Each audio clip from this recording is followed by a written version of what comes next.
Some of you may know me. My name is Kayoko Ross.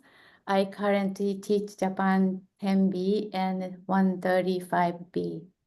Kumi-san kindly let me introduce him. Thank you for this opportunity. I actually very excited about today's event because I found Sato-san in Arashiyama, Kyoto, and recruited him. I'm very excited to introduce Sato-san to everyone today. Some of you know because I was kept talking about this event every single class. so, okay, last summer, my husband and I visited Arashiyama for the first time, and I had always wanted to go there, and riding rickshaw was on my bucket list, especially going through the bamboo forest. So we decided to try it. Since my husband doesn't speak Japanese, we requested a bilingual driver, and that was Mr. Sato. We took a 45 minutes ride, and it was an even more wonderful experience than I had imagined. After our ride, I was just too excited about the ride, and I wanted to share all that wonderful experience with everyone I know. It took me some courage, but I asked him if he would be willing to give a talk to students in our community at UCSD. And luckily, I had my name card from UCSD, and I left it with them. So please let me tell you a short bio of Sato-san as a rickshaw driver. First, Sato-san became a part-time rickshaw driver in Asakusa, Tokyo in 2014, while he was a university student at Waseda University. While he was in the college, he studied abroad in Australia. Also, he's been working he worked at Mandarin Oriental Tokyo, and he recently, 2024, graduated from Kyoto University with the degree of Tourism MBA, Graduate School of Management. And he's really well-educated rickshaw driver. So Mr. Sato will tell us more about rickshaw and the beauty of Kyoto. So please join me in welcoming Mr. Taikai Sato. 佐藤さん、お願いします。はい、ありがとうございます。Well, everyone, thank you for joining today's event. I'm so glad and honored to have this opportunity. Well, yeah, as Ross Sensei introduced, my name is Taikai Sato. I am currently working as a rickshaw driver in Kyoto, Arashiyama. Well, I'm planning to deliver today's lecture basically in English. I heard that you study Japanese, but I wasn't sure about like the differences of your Japanese level. But the content itself, it probably is rich. You know, it can be interesting in terms of like Japanese like point of view. So I hope you enjoy the lecture. Well, ちょっと最初のご挨拶だけ日本語でまた重ねてさせていただくんですが、皆さん本日は、今回のイベントにご参加いただきありがとうございます。京都の嵐山で人力車の車夫という仕事をしております佐藤大海と言います。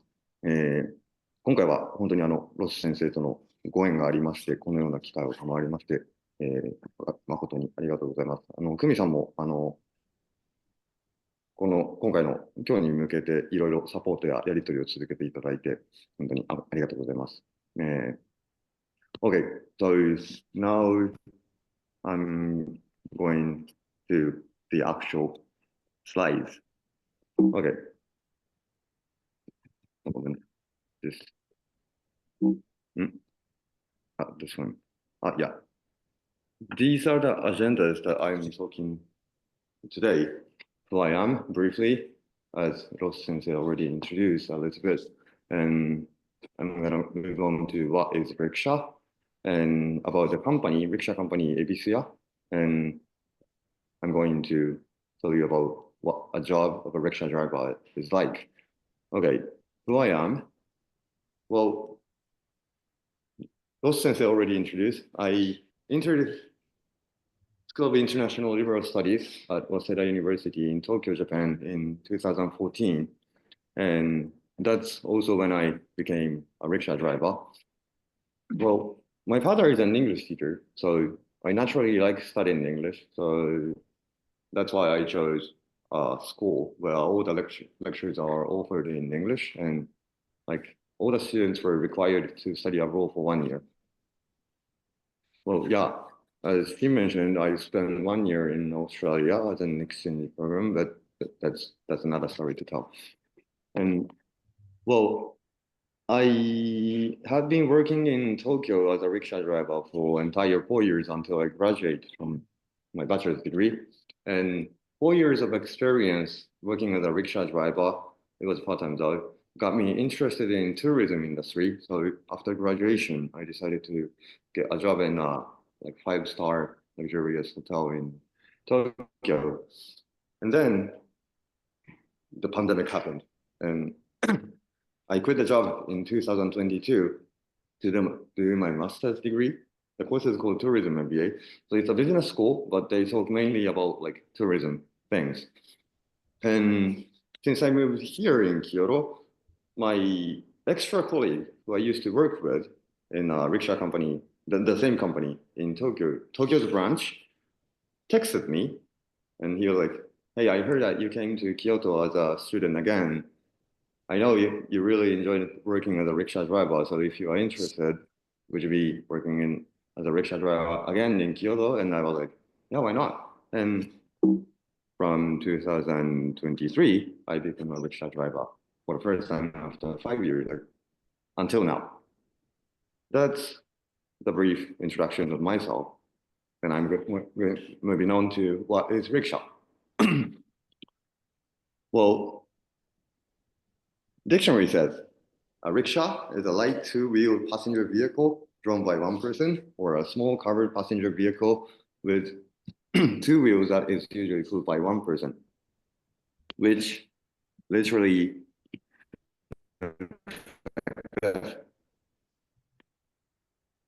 I don't know if any of you have done rickshaw experience before. Of course, Ross Sensei did. Uh, let's go a little bit about Japanese thing. Rickshaw is originally a Japanese word.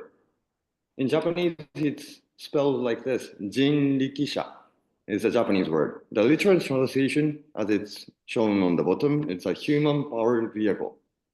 But the first part, Jin, somehow dropped off, and the rikisha became the English word rickshaw. And for the person who's working as a rickshaw driver, is called shafu. This is not a very common vocabulary. So even some Japanese do not know what a person doing the rickshaw is called. So the literal translation again is a vehicle man. Or if it's a lady pulling a rickshaw, we use a different letter, but it's also pronounced fu. So the person working as a rickshaw driver is called shafu in Japanese. And okay, history of rickshaw. Could you guess when a rickshaw was invented? 1,000 years ago or 500 years ago? Well, it was actually invented in 1869, about 150 years ago.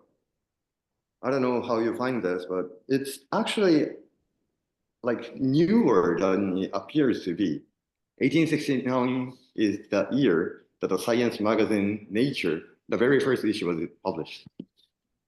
Before the rickshaw, the means of transportation for Japanese people were like these kind of things. The bottom, the top, gisha, is like a chariot pulled by cows or oxes, which was usually for like aristocracy or nobility or like higher class people. And the others were so-called kago, the bottom one. It's like a wooden box that can contain one person in it, and which is carried by two guys at the front and the back. Well, let's take a brief look back at the history of Japan. I don't know how many of you are very much familiar with the history of Japan. In 1603, so-called Edo era, started. It was and the shogunate was established by this guy called Tokugawa Ieyasu. Well, it's a very rough explanation, but he is like the strongest samurai who united the country of Japan, and as he wanted to be like away from the authority, the imperial family. So escaping from Kyoto, he started his government in the current Tokyo. And his basic attitude was to like shut down the international relationship because he was like kind of scared that the peoples were inspired by like foreign cultures like Christianity or those stuff. So Japan basically didn't have any international relationship with foreign countries. Well, what happened in 1853 is, does any of you recognize this person? Well, this guy is called Matthew Perry, or in other words, he's known as Commodore Perry. If you ask if you catch a random Japanese student and ask, who do you know in the world history? Which American person do you know from world history? I'm sure he is one of the best known for Japanese student. Well, he arrived in the harbor on the battleship to kindly ask for like opening up the boundary. Maybe he was like, America was intended to have Japan as its colony, but I'm not sure. Well, but it provoked like an uproar, like internal political turbulence. And after that, finally in 1863, so-called return of power to the emperor occurred. So even though the shogun had power, on the surface level, it was still like the emperor assigns him as like the general. So in order to have the drastic change, the shogun, the 16th shogun, decided to return the power to the emperor. That's what happened in 1867. And a year later, in 1868, so-called Meiji Restoration started. This is like a drastic change, applying like the government structures or Western lifestyles and so on. And this is exactly when like a lot of new things were brought into Japan, including like gas lamps or brick walls or the Western style clothes or shoes and so on. Yeah, you can see a lot of like pictures or paintings from those era. One of the things that were introduced to Japan is the horse car, this one. But here's another thing, it didn't fit.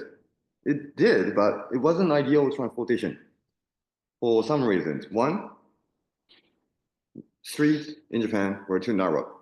Two, they were not all paved. Three, horses were expensive. So after that, finally in 69, sorry, the rickshaw was invented by this guy called Izumi Yosuke. It's actually invented by three guys, including this one, but I didn't find no other photos of them, so I just put one picture here. Okay, this is like a graph of the numbers of rickshaw since it's invented. Well, the numbers increases a lot. After seeing its peak in around 1890 or something, it slightly decreases.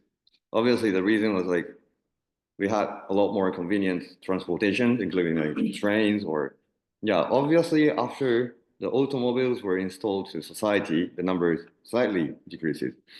And now it's used as like a touristic experiences. Here are some pictures from 1917, and this is a picture from 1965. Okay, now I move on to the company I work for.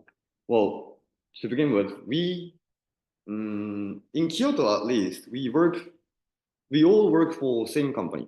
So we belong to the same company. Well, if you go to some other area, probably there can be one who's doing his business by his own, but I'm not sure about them. ABCI is one of the leading company of rickshaw. The company was established in 1992, about 3 decades ago. And they started its operation with only 4 rickshaws at its beginning.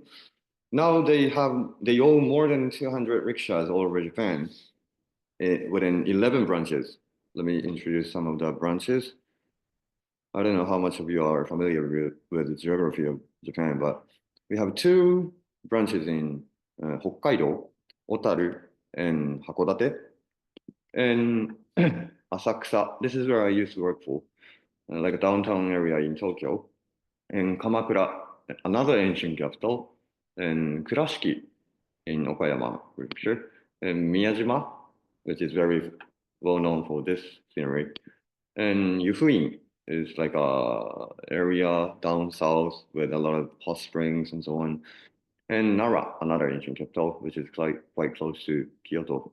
And there are 2 branches in Kyoto. One is in Higashiyama, like near Kiyomizu-dera Temple, but that's another branch. And Arashiyama, this is where I work for at the moment. And the branch, Arashiyama branch, currently has approximately 75 drivers. Well, we have 2 drivers in their 50s, but the majorities are in their 20s, including me. And yeah, I'm going to go to the job of a rickshaw driver next. Am I too fast or is everything okay? Kumi-san, if there is any like question occurred at this moment already, I could have some like break here. Can I just move on or? Yes, please do. And we'll do the Q&A at the end. Okay. Thank you. You guys are most welcome to like raise any questions at any time in the like comment section, and Kumi-san is gonna take care of that, and I'm gonna answer all of those questions at the end of today's lecture. Okay. Okay, job of a rickshaw driver. A day of a rickshaw driver looks like this. Well, we begin our day by cleaning of the area. Let me begin with this one first. Well, of the subject, I reverted this slide back to the member on board before this event. And this cleaning of the area was the one that he wanted me to emphasize. Well, you might want to work or study in a very tidy room. For us, the working environment is a town or a city. Well, I'm not very sure when the habit started. About a few years ago, or it could be a little bit more ago, one of our colleagues was having the tour with the guest, and he was showing the scenery with the river. And he was like, this view makes the great scenery with clean river or something like that. But he found a rubbish thrown into the river, which he didn't like. And the other day, on his day off, he decided to like walk into the river, and he started collecting like rubbish. And many of our colleagues were very much inspired by what he did. So now it's our daily routine to clean the area before we start working. And after we clean the area, we need to like set up the rickshaw. So like checking if there's any flat tires, like no parts broken. And after that, we have like a brief morning briefing, like the schedule for the reservations or the heads up or the like events happening or the traffic conditions and so on. And from about 9:15 or something, we actually run. And we usually work until 5 or something. It varies depending on the season, but usually a little bit before sunset. So we kind of work until 5 or something, and after going back to the garage, we do the sales recording. And after that, we clean the rickshaw and finish the day. That's the plan for us. This is the map that we use when we actually sell the service. Of course, the map differs depending on the area where you work at. Just ignore the prices. It's the very old version. So showing this map, and we kind of discussed the plans with the tourists, where they would like to go or what they expect to see and so on. The Arashiyama is in Kyoto, but it's in kind of like rural side. So talking again, a little bit off the subject, but originally it started as like a villa destination, like rich people avoiding the hustles and bustles of the capital city, like wishing to have relaxing time in the naturescape. So we still can see a lot of like great natures and some old townscapes. Riverside has this kind of iconic view with so-called Togetsukyo Bridge. And yeah, must see is, you might have seen this picture, is a bamboo forest, which quite often appears in like TV advertisements and so on. And some middle area has like a very old temples and shrines and so on. And up north, we have like a so-called preservation district with like all the architectures from 300 or 400 years ago and so on. These is the price table. So the courses are begin with 12 minutes, 30 minutes, 45 minutes, and 1 hour, and 10 minutes each. Well, this now shows like the longest one is 3 hours, but we actually have like the longer courses than like 5 hours or 6 hours. The longer courses tend to be like temple hopping, like a very eager guest who want to see like see the gardenscape in the temple or something. So we visit one temple from one temple to another, like offering the guides or the origin of the temples. Okay, what a conversation is going to be like. Well, a lot of the courses are like done on site. We have reservations too, but in most cases, just tourists walk around, seeing the rickshaw. Hey, isn't it gonna be cool if we have like a rickshaw tour or something? And the conversation is gonna be like, the guest goes like, how much is a rickshaw ride? It varies on duration. You can choose and customize the courses depending on what you want to see or plans for the day or the budget. Have you just arrived here? What do you expect to see? I want to see the bamboo forest. What else should we see? Bamboo forest is a must see. Other than bamboo forest, there are old townscapes, hidden temple with beautiful garden, and great naturescapes with serenity, or things like that.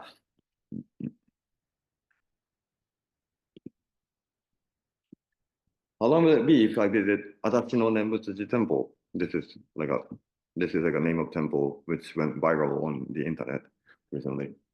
It would take about 2 hours, seeing everything in the area, walking through preservation district. You will visit the temple with me as your private guide. It's a bit too long. We want to go to other side of Kyoto as well. What about 70 minutes? You can see almost everything in the major area. I want to see this preservation area. Can we go there with 70 minutes? Well, not enough time actually. If time allows, 1.5 hour course can show you the preservation area and one hidden temple with quiet urban class. That sounds good. Let's do that.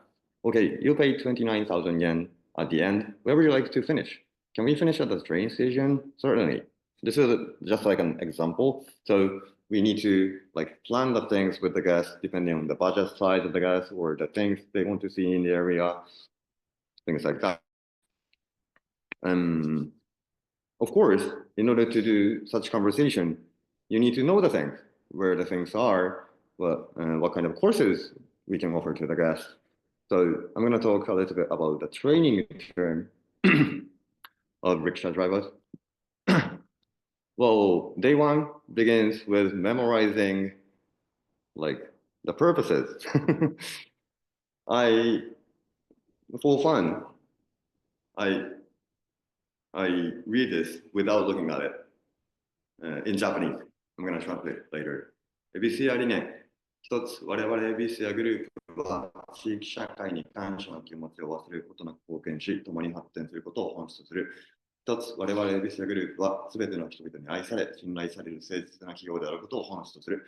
一つ、我々エビスやグループは社会に貢献できる人材育成を心がける企業であることを本質とする。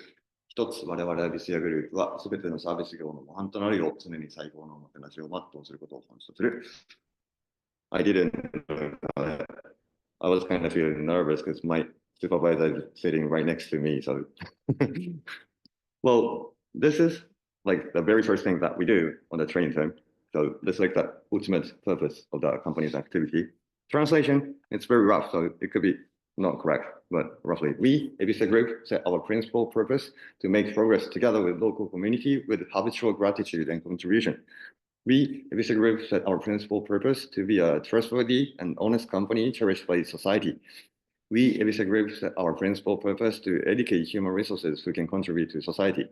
We, ABC Group, set our principal purpose to consistently accomplish greatest hospitality that can be exemplary for entire service industry.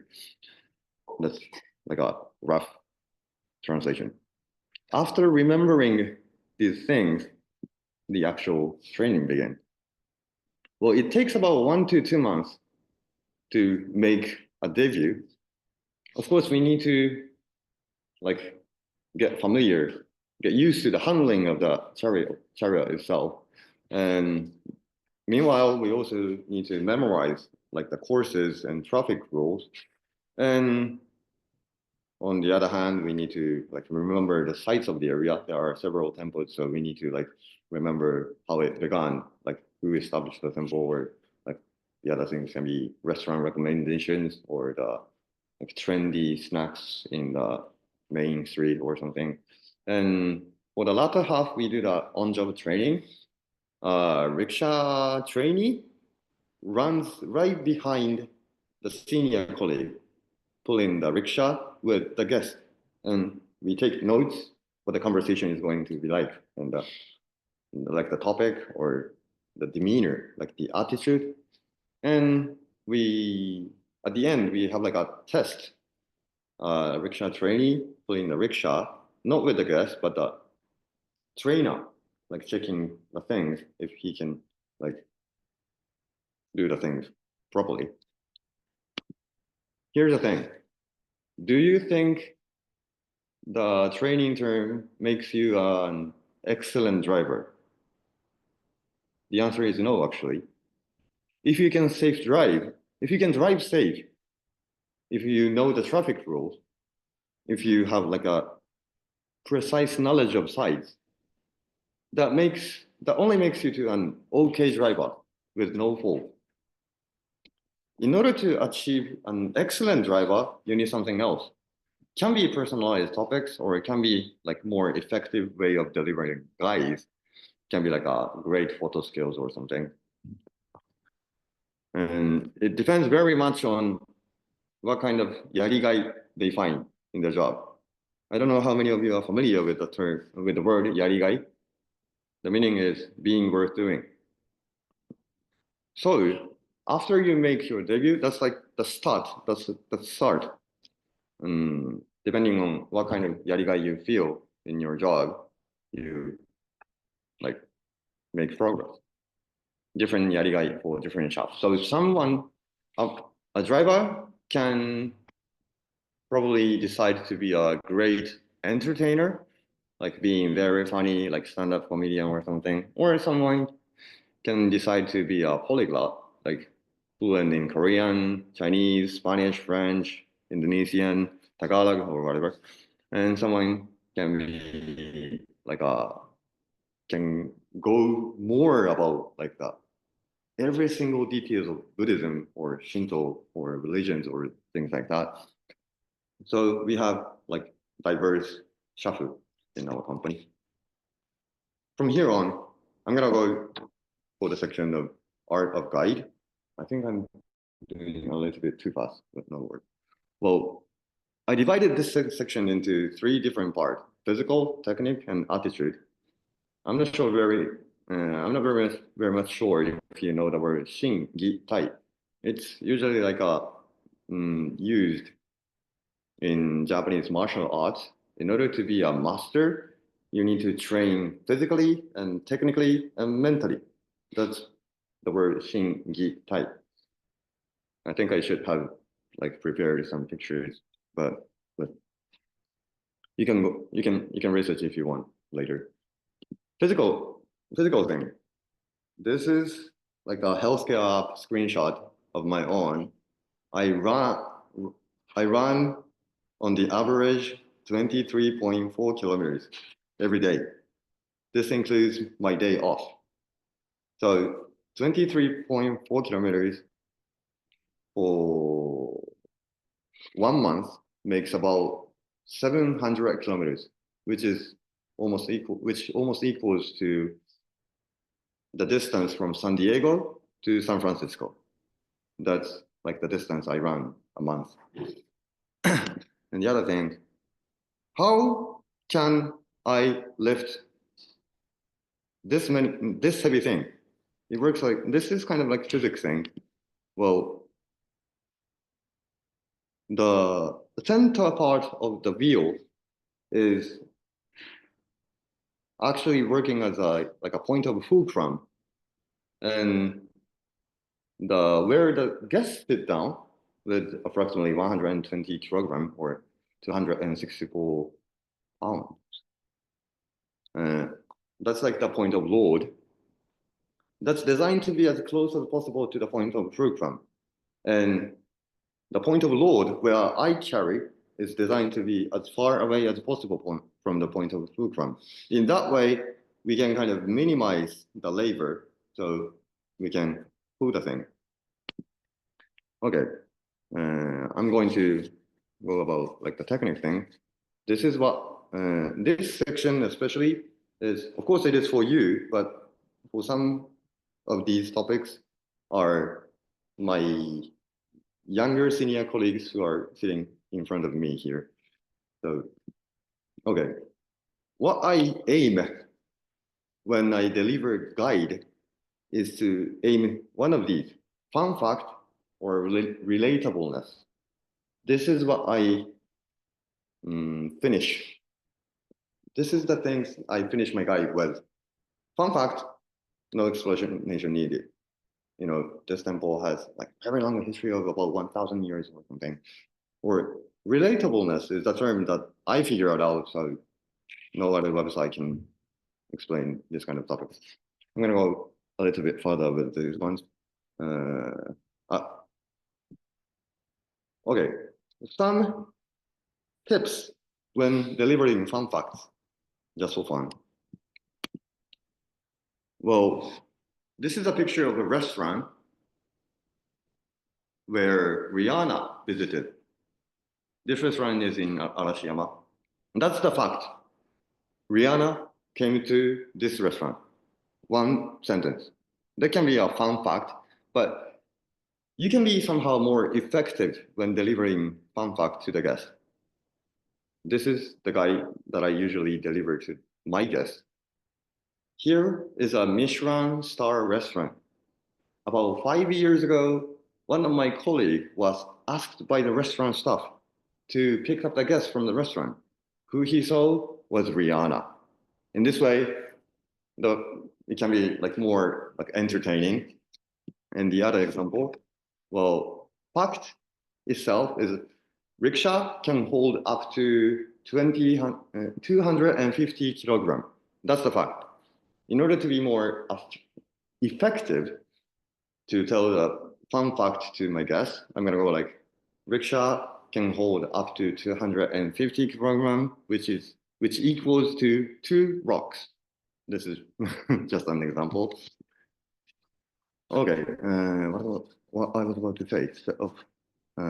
Yeah, so I usually prepare to have a lot of hundreds of punchlines, and together with what kind of topics I can relate the punchline with. Okay, I'm gonna go a little bit more detail later on. Like topic A can be related to this punchline, topic B to this punchline, or things like that. And I'm gonna go for the relatableness here. Well, connection, relatableness to individual attributes or field of interest. That's what I call connection for now. Imagine like an icebreaker conversation. If I bump into a person living in California, and like I live in California, and I'm gonna go like, oh, I have one friend there. That can be very imaginable. What we try to do is to find like a common denominator, what we have in common. This maybe you can relate yourself, like when you have like an icebreaker conversation. What I try to do is to find a common denominator denominator, what they have in common, like the guest and the things they see in the area. Like this is an example. I like the restaurant where Americans think are visited. And that way American can kind of feel closer to the things they see. And it can be something else for, well, something else, like it can be shrine, could be some other connecting, can be a statue of Buddha, can be other things. And the next one is, it's not always that I can connect the things in the area to the guests I have. So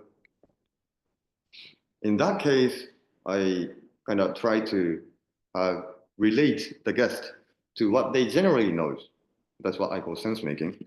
And it doesn't have to be individual attributes or the interest that the guests have. So general knowledge my guest has can somehow be related to like the reason and the result of the things in the area. Like what they see, the historic sites is like a result. They have like a story behind it. If I could like successfully, effectively explain them the reason, then they can somehow have like that sense-making moment. That's another thing that I aim to. And the last one is empathy, relatedness to a feeling they have experienced.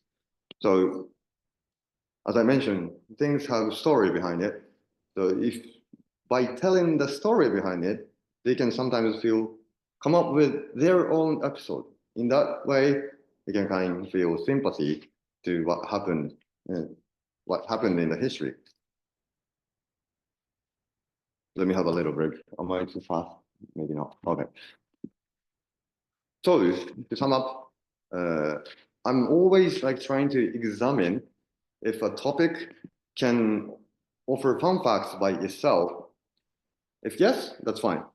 If not, I try to examine if the topic can be related to individual attributes or what they generally knows or a feeling they experience.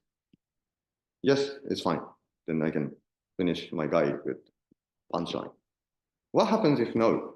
A topic cannot offer either, then I probably have to use the same topic, but see it differently by lowering down the resolution.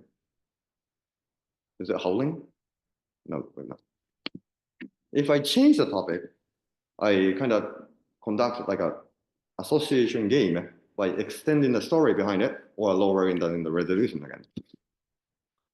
Resolution, I can sometimes choose right in front of an actual historic site. Probably I can talk about Nonomiya Shrine, that shrine, or probably if that person is not familiar with what a shrine is, I could probably deal with the topic as a shrine in general.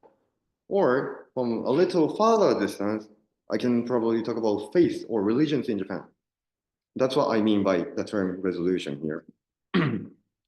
Association game is if the thing in front of the guest cannot be related to, cannot offer fun facts or cannot be related to like those three things that I told you, I could probably tell the story behind it.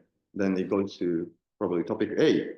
Once I get to topic A, I could lower down the resolution, and the topic is going to be like topic B, and even after that, I could probably like extend the story behind it, and then I go topic C. Then somehow it can be linked to the set, one of the punchlines that I have in my mind. In that way, I try to finish my guide with like fun fact or relatableness to the guest. Okay, to sum up, a topic can offer fun facts or can offer relatableness to the guest. Okay, I'm going to show you some example with the actual historic sites in Arashiyama area.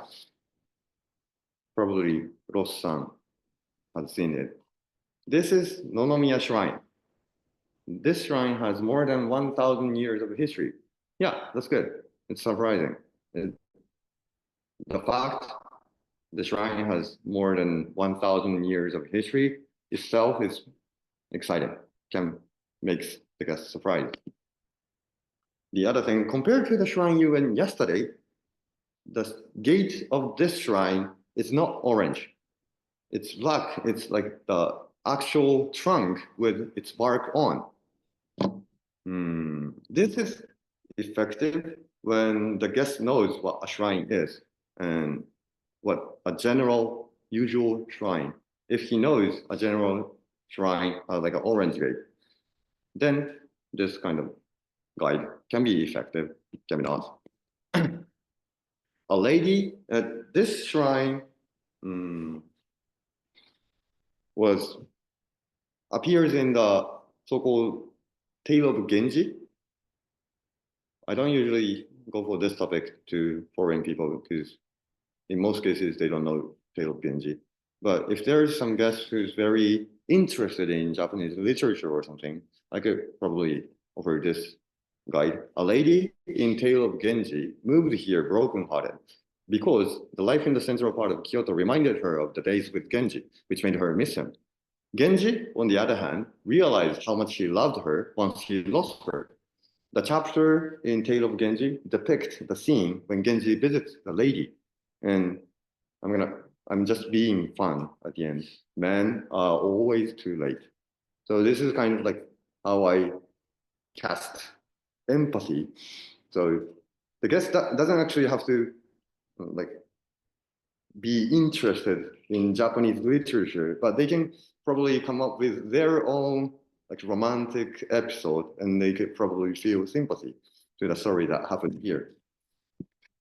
Okay, one thing I need to keep in mind is that in order to deliver a lot of different types of like punchline, of course, I need to know the object of guide, like as many as possible by lowering the resolution. Yeah, I need to know the thing. And the other things what I keep in mind is know the guest, because it is essential when personalizing the guest guide, and the fundamental knowledge differs depending on the guest. And you can't judge a book by its cover. Yeah, I have like an introduction with my guest to know a lot more about the guest. If it's their second time or first time, what kind of genre or what kind of interest they have, or what they like in general. Could be like a manga lover or cocktail lover, used to being soccer team, or can be anything. And knowing the guest and knowing the object of the guide, I can precisely like draw the line in order to relate the things to relate the guest to the things they see in the area. And what else? What I mean by the fundamental knowledge differs is that, like, let's say I show some example. This shrine has more than 1,000 years of history. I mean to be surprising, but this cannot be surprising to some people. Just an example, but if I have guests from China, they have much longer history than us, so probably they go, so what? Or compared to the shrine, if I go like, the characteristic of this shrine is that the gate is not orange. Wow, surprising. But if that guy has no idea what a shrine is, then this doesn't work. Or, well, this kind of episode, like a lady broken-hearted, like escaping from the extra boyfriend, is not a good idea if I have like a newly married couple. So things like that, I need to know the guest, carefully choosing the topic to deliver. Another example. Well, I'm gonna go the actual guide that I delivered to my guest in Japanese. You don't have to understand, I translate later. この山の名前が嵐山と言います。This translation, this mountain's name is Arashiyama. The very simple this phrase can be sense-making to some of the guests because Arashiyama is spelled like this. I don't know if you understand Chinese letters or not.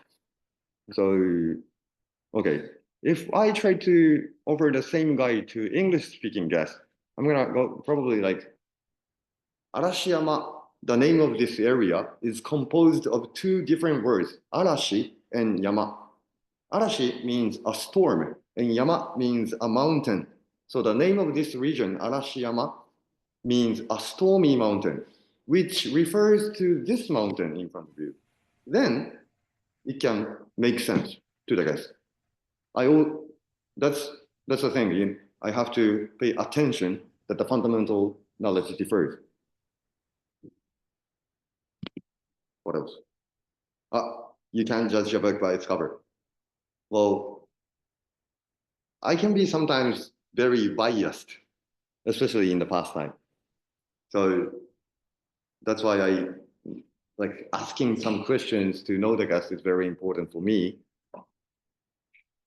When I was in Tokyo working as a rickshaw driver, I had a Caucasian gentleman in their 60s or something. And I was like telling him, at this temple, you can see a statue of Buddha. And he interrupted me. Well, more precisely, you don't see a statue of Buddha here. The statue you see here is Bodhisattva. Bodhisattva is like a very specific jargon in Buddhism. Buddha actually has many different transformations depending on the life stage of him or the dimension where he comes from. I never expected that the Caucasian gentleman knows the word Bodhisattva. And so that's why I chose like the easier vocabulary of Buddha. But it turned out that he was a professor who's teaching religious philosophy at university. So that's one example of you can't judge a book by its cover. So I always try to get as many information from the guest. The other thing, how I prepare, this is about how I prepare. I need to know Japan, of course, because ultimately my object of guide is not only the historic things in Arashiyama, but the culture and lifestyle of people in Japan. So like a lot of anthropology things are very important and helpful for me. So I try to like keep myself curious about those kind of topics. And the things that I take for granted is never same for especially those people who are visiting Japan from somewhere else. So what else I was to say? Yeah. I try to paint the map with the countries that I once had guests from. It's quite broad. America, Canada, Brazil, Russia, Italy, Senegal, South Africa, Australia, Malaysia, Indonesia, Philippines, India, and so on.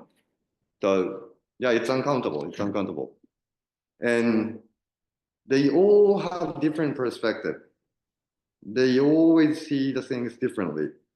So I try to ask the questions to my guests, what was the most surprising thing that you found in Japan? Of course, some of them can be very typical. People are very kind, foods are very nice, but sometimes they can give me a very mind-refreshing, like, new point of view to me. So acquiring their point of view, I can see the topic, I can see the object of guide differently. In that way, I can enjoy what I see in Japan, and I can kind of recreate those like surprising, interesting things to my other guests. And the attitude thing, mind thing. These are the three things. Experience is the king, guide is queen. Capture the very best of the moment. Make the day in the guest's life. Well, this is free product level by very well-known sociologist, Kotler. Like a service or product is composed of core benefit and actual product and augmented product. Thinking of the rickshaw guide experience, I told you that like technical things of my guide. Where do you think does the guide drop in? It's actually here. It's not the core benefit. Core benefit of the rickshaw tour is experience, the spectacular view or naturescape. That's the core benefit. Experience is the king. Guide is something that enhances their experiences, enriches, support, but it's not the core. So I try to keep in mind that I try to forget all of those like technical things when I deliver my guide to the guest. Moreover, trying to capture the very best things in the area at that moment is sometimes much, much more important because the experience is the king. It's very different. Japan has 4 seasons, spring, summer, fall, winter, and everything, no moments are same. Can be a cherry blossom in spring, and it can be very different, like season-wise, time-wise, weather-wise. So I try to capture the very best moment while I am having the time with my guest. Can be a cherry blossom, or it can be like a foliage in autumn. Can be probably like a snowy scenery. Can be like a rainy bamboo forest, or the sunset or sunrise, or the sunset, or the things like that. So yeah, again, sometimes trying to point out the very beautiful moment that never comes back is much, much more important than like skillful guide. Yeah, I think that's it from me. Thank you so much for your patience. Well, Thank you, Sato-san. That was fascinating. thank you. It was much deeper than I thought. And it shows your education, and just like, you know, you have the people skills, you need all kinds of skills. And of course, you're on your feet all day long, you Thank know, you. so you have the physical strength too. So it's just fascinating. Thank you so much for the very detailed presentation. I think we're gonna open up the Q&A session. And I typed a few questions that I had received in the registration form. And then, you know, other people started adding more questions. So we can just go over them. And whenever you have, when you come up with extra questions, feel free to raise your hand, use the raise your hand feature, or just simply type them in the chat and we'll go over them together. All right, so the first question that I received: why did you start working as a driver, rickshaw driver? Why did I? Well, when I was 18, entering university, well, of course, I needed to practice English more. I was good at English for Japanese students, but my classmates were pretty much much more fluent than I was, like mixed or brought up in foreign countries. And I needed to study abroad when I was in the 2nd grade of my university. So I was definitely in need to brush up my English. That was reason one. And a lot of my senior like friends kind of advised me, when you study abroad, you have a lot more opportunity to be asked, hey, what's the culture in Japan like? And like I wanted to deepen my understanding to my own background. Then the job of rickshaw came up, and I was like, working as a rickshaw driver can probably allow me to understand more about my background and of course, I can have a lot more conversations in English. That's basically, and I think I'm kind of a sociable person, so, and I like exercising, so those are the reasons that I started working as a rickshaw driver. Well, just for fun, I have a lot of my colleagues who are learning here. If they don't mind, probably some of them can share what was the motivation they started working as a rickshaw driver. Or should we move on to the next question for now? No, you're more than welcome to share your colleagues' stories briefly. かぐみんちょっと話してみる。なんで人力車始めたか。あ、いや、もし難かったらいいけど。あ、いい。So there's in Arashiyama, out of 75 drivers, we have 2 female drivers. One of them is here, so I would like her to share like her motivation to work as a rickshaw driver. Fantastic, thank you. 何でもいいですか？何でもいい。なんで始めたかみたいな。何でもいい。I rode a rickshaw for the first time in Hokkaido, and I thought it's really cool. I just wanted to try. That's why I applied this job. I like talking to people and I like exercise, so I thought this job is perfect for me. Yeah. Okay. Thank you you. so much for joining us. Thank you. ゆうやさんかんない。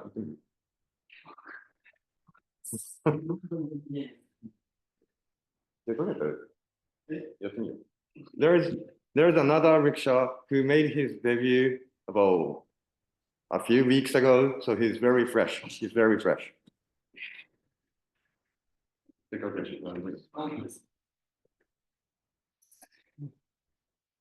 Hello, nice to meet you. So that's why I started to be the rickshaw driver. So when I was a high school student, so I have been to New Zealand. So and when I was a university student, so I have been to America. So I thought that I'd like to meet more foreign people, so more want to know other cultures. So that's why I started to be the rickshaw driver. But I'm just learning, so now, yeah. Thank you. Thank you. Good luck. Thank you, Sato-san. Okay, we're Yeah, gonna so- move on to the next question. All right, question number 2. Why is it important to keep rickshaw travel available to people in Japan? This is kind of my comprehension, so this cannot be the like one answer. It's we compare to like I'm not very much sure, but this event like had like a shamisen player and rakugo. What I felt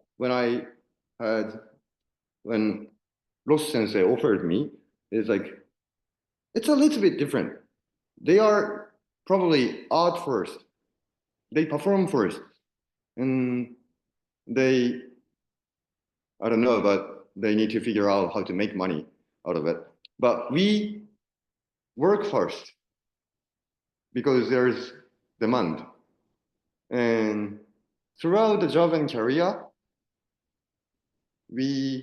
on the individual level, we find out like the yarigai, and we are very practical. So to be honest, I never thought about this. Why is it important to keep rickshaw travel available to people in Japan? Does it answer the question? Is it something that the question? It did. Thank you. Okay. I know it's a very difficult question to answer too, but that was fun. That was very good. Thank you. And then question number 3, 浅草と京都の人力車は特徴などに違いがありますか？あれば具体的に教えてください。It's basically saying, are there any differences between the rickshaws in Asakusa, Tokyo, and the ones in Arashiyama, Kyoto? Okay, so it seems like the person who raised this question is very fluent in Japanese, so I think I'm answering this in Japanese. 浅草、まず事実で言うと、浅草には人力車の会社がたくさんあります。I'm gonna translate later into English. で、京都には会社が一つしかない。そこがまず一個、テクニカルな違いかなと思うんですけど、もう一個は、見せるものの違いが結構大きいかなっていうのは、僕個人的な感想としてありまして、やっぱり嵐山の方が景色はいいんですよ。街も綺麗、街っていうか、自然の、景観がすごく綺麗だし、こう目で見てビジュアル的に楽しめるものは多いんですけど、浅草もそうじゃないとは言わないけど、どちらかというとダウンタウンな感じなので、そんなにネイチャースケープっていう感じではない。どちらかというとあそこは浅草に暮らした人々のその人の物語をこういかに面白く伝えるかっていうところが割とシャフとして働く上で大切になるのかなっていう気がします。In English, well, the biggest difference in between Kyoto and Asakusa when it comes to working as a rickshaw driver is the scenery. Kyoto has a lot more rich, naturescapes. Instead, I would say Tokyo Asakusa is a city of human story, like the anecdotes, like the lives or the culture of the people who were living in the past time. So I think that's the biggest differences. Yep. ありがとうございます。Thank you. All right, next question is from Ross Sensei. Who makes rickshaws? Now, there is one prefecture in Gifu. There is one company. 皆さん、あそこ、三つ生さんって作ってる人一人。でも、基本、今、うち全部三つ生さんですもんね。三つ生さんって今作ってらっしゃる方はその岐阜のいろんなベンダーとか分業で作って完成させる。っていうことか。三つ生さんでやってらっしゃるのはお一人。ファミリファミリーで。息子さん。We own 200 rickshaws, which are all made by one company, one family. There is one in 岐阜県飛騨高山. So one family is making all the rickshaw for us.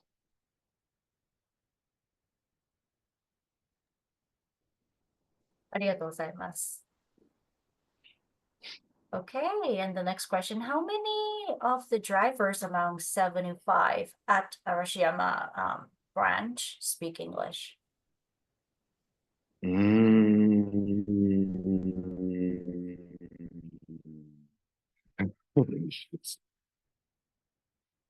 Well, it depends on how much fluency you expect. Well, when it comes to the very fluent, almost native speakers, it's not many. Like 5, 10 or something. But when it comes to the very basic conversation, I would say almost everybody can have communications in English. So sometimes it cannot be very deep conversation, very easy conversation for some of the rickshaw drivers. But the company offers us some lectures monthly So another colleague, our company has like a native speaker who's originally from Canada, speaks English, French, Korean, and Japanese. So sometimes she holds a class after work. So like those rickshaw drivers who are not good at English can like try to learn, study. Yeah, so in that sense, many of us speak English. Fantastic, thank you. Next question is from Kenny. Do you have any specific approaches or important values in mind when you work and communicate with customers? Probably the things that I told you in the lecture. Probably this question was sent to me before I went into that section. Yeah, I tried. I forgot one thing in my presentation. Enjoy my job. That's why I always try to keep in mind. You know, you want to receive a service from the person who's like seemingly enjoying that job.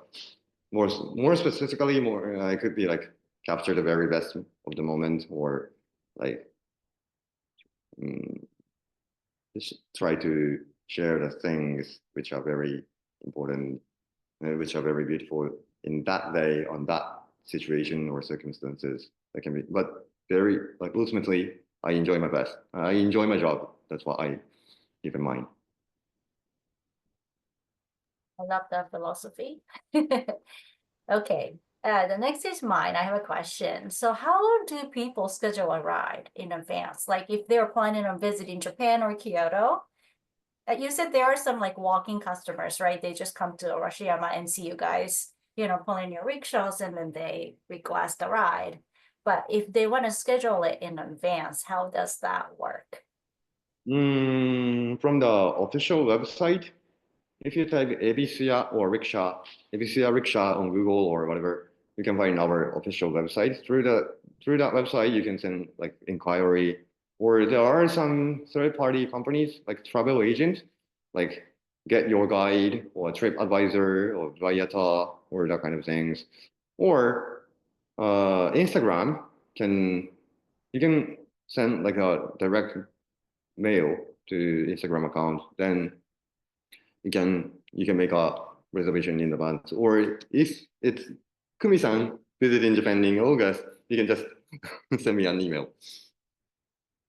I will, thank you. And I would love to share your Ebisuya link, like the website link with all the restaurants so that if they ever go to Kyoto in the future, they can book their rides. Thank you.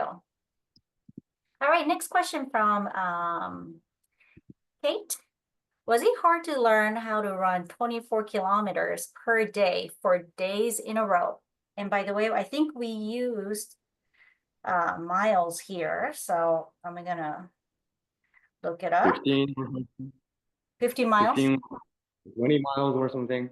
Yeah, that's a lot. So how do you do that?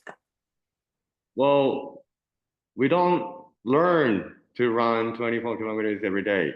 We just get used to. So I get quite exhausted. I get like quite literally exhausted after work. But yeah, in the busiest season, that's the data from November, which is our busiest season with the maple leaves. So in November, I went to massage every week, and every day, no matter how much I was feeling tired, I like soak in the bathtub. So, you know, putting myself in like a hot water and like doing stretch things, that kind of things. Yeah, that was very important, especially in the busy days. Thank you. Yeah, I just looked it up and it's all like approximately 15 miles. So that's more than a marathon, full marathon. Like, right? That's just amazing. Okay, next question. Have you watched the Hajime Shacho video about taking a Jinrikisha from Asakusa to Tokyo Disneyland? Oh. I know the video clip. but I didn't see it actually. Well, to some people who doesn't know what they are talking about, there's like a very famous popular YouTuber who asked a rickshaw driver in Tokyo, Asakusa, to run to Tokyo Disneyland, which is about 3 hours away. That was like a YouTube challenge, and that went viral. I know that happened, and the rickshaw driver appearing in the video, I don't directly know him, but his younger brother is also working as a rickshaw driver, and I know him. And so, yeah, in that sense, I know the video. Thank you. All right, the next question from Ross Sensei. Can you tell us about a rickshaw traffic rules? Is it the same as the regular traffic rule for car drivers? Or is there a specific rule for rickshaws? Generally speaking, the same traffic rules as 軽車両って英語でなんて言うんだろう。moment。違う。あれ軽車両。普通の自動車ってことですか？いや、ちょっと待ってね。はい、なんかどうぞ調べてください。原付自動車とか、it's a Google translation. Non-motorized vehicle. Any kind of non-motorized vehicle. So there are some regulations for non-motorized vehicle in the law of Japan. So we basically follow the same rules for non-motorized vehicle. Can be horse car, or can be like a rear car, or I'm not sure about that. Well, but more specifically, we have our not all but specific traffic rules for rickshaws. Like if you are in this path, you need to stop here, or you always need to keep left, or like if you come to this crossing, you always need to turn right this way in order not to make the traffic jam or that kind of thing. We have that kind of things only for rickshaw as well. Yeah. Thank you. And next question is from Stefan. Good to see you. Thank you for joining us. He's our retired faculty. Has there been a shift in clientele in Arashiyama?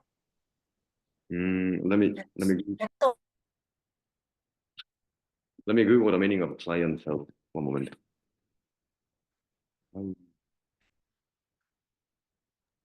客さん、乗る人、お客さんのお客さん客層なるほど。に違いがあります。そうです。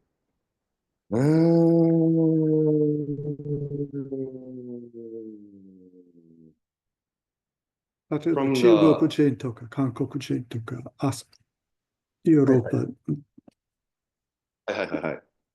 Well, from the longer scale first, we have much more foreign visitors compared to several decades ago when the company was actually established. And for the very recent shift, probably a lot of our colleagues might say we are seeing even more visitors from foreign countries before pandemic. And basically, there are very seasonal shifts. Like in the Chinese New Year's, we have a lot more Chinese speakers and Koreans, and a little bit after Ramadan, we have more like Arabic people, or there are those seasonal things, but basically not a very big shift, especially in like past few years or something. Does that answer the question, probably, Tanaka-san? Thank you. And the next question is from Christina. Have you had any surprising customers or surprising experiences with customers? Lots of fun stories, right?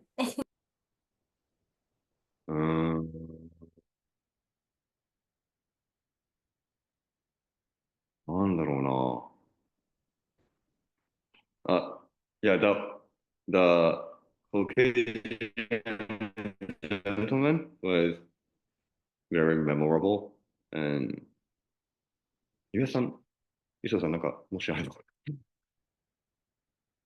There's another colleague of mine who's doing rickshaw driver for more than 10 years, like my senior colleague. If he comes up. Meanwhile, well, I mentioned a little bit about, like, I raised up the question to my guest, and what did you find interesting? Once, it's not the story itself is memorable, but I couldn't answer the question that a 6-year-old kid raised up. In that sense, I remember him a lot. Well, I was delivering the guide of Chinese zodiac. Do you recognize and do you know the word Chinese zodiac? Yeah. Well, they seem to be very interested in like animal things, like zodiac thing. So I was telling them a lot more than I thought. Well, then near the end, the 6-year-old boy was like, "Why is it 12?" And I somehow figure out the contingent answer to him, but and there was another Californian girl who was like, there's like a signboard made of stone, like a big one. And she was like, how did people in the past time carry that big stone? And I wasn't answering the question straightforward. So in that sense, like kids' curiosity are very surprising for me. From a different perspective, ゆうやさんもしなんか面白い話。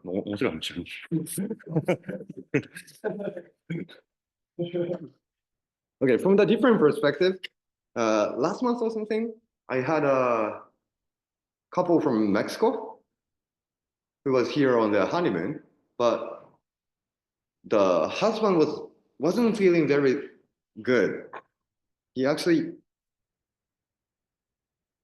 I'm sorry if I make you feel a little bit disgusting, but he threw up during that ride, but we knew that the guide who was accompanying the couple in advance told us that the husband wasn't feeling good.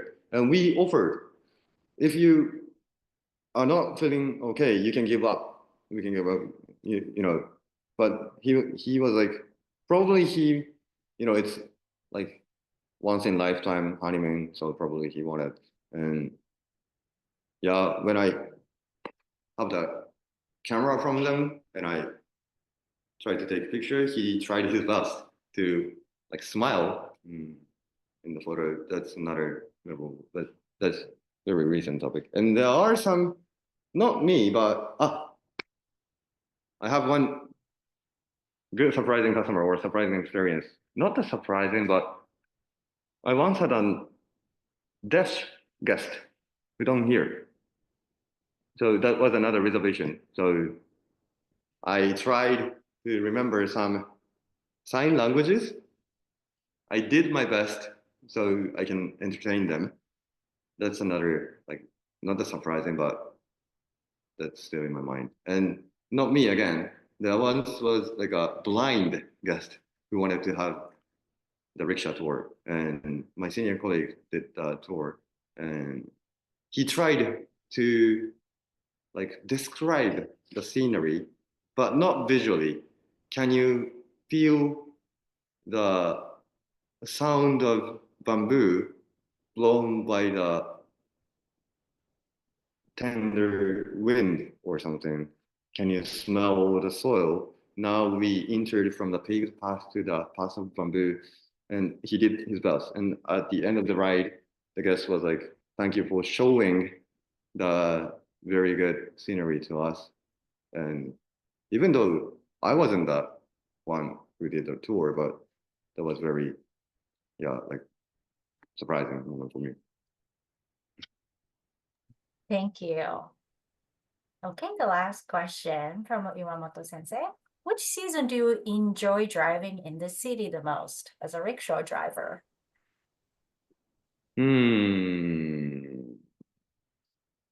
It might depend. very much on who you ask, but I personally enjoy, especially here in Arashiyama, the autumn season, even though I run more than 20, 25 or 30 kilometers a day. It's definitely worth seeing the autumn leaves that changes its color from to orange or red or yellow. That's definitely worth seeing. Well, but yeah, again, hopefully not hot, hopefully not summer. It's very tough in summer, so, and if it rains, winter is also hard, but generally speaking, the comfortable weather in spring or fall might be better for me. But yeah, I basically enjoy all season thanks to the great nature in this area. Thank you. Do you have any other questions? We have a couple more minutes, so if you have any additional questions, this is your chance. Feel free to raise your hand or just unmute yourself or just type it in the chat.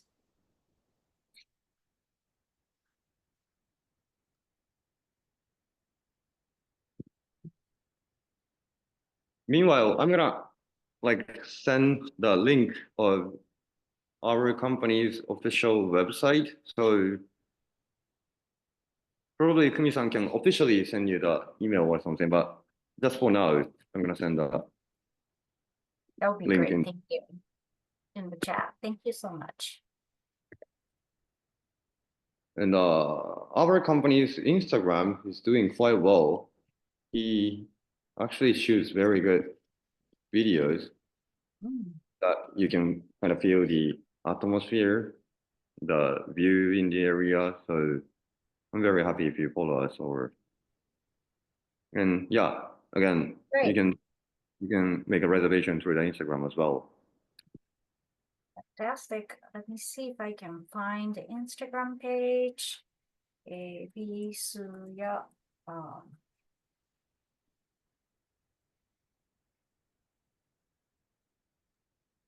Kumi-san, can I quickly ask question to Yes, Sato? please do. Okay, so Okay, so this is gonna be a I am like a royal customer to Sato-san. We did twice that tour, but then I did not know that we can actually customize the tour.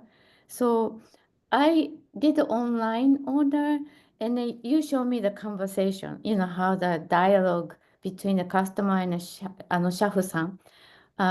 So when does that happen? Is that before? I mean, is it online? Can we do that too? That's the thing. Well, for the longer the course is, the more flexible it is. Right. 45 minutes that Ross-san did Right. has, I would say, two options. And would you rather spend more time in a less touristy area, or would you rather spend more time in the riverside area? Yes. I think, or if there's a very tricky inquiry, even 45 minutes can be more diverse, like skipping the bamboo forest or I see. going to a very specific restaurant at the end. Those can be possible. And the thing, basically for the courses up to 45 minutes are stay seated tour. Customers stay seated on the rickshaw. The longer courses than 70 minutes, you can choose a temple or place where you take a little walk getting off the rickshaw. So in that sense, that's what I meant by customizable.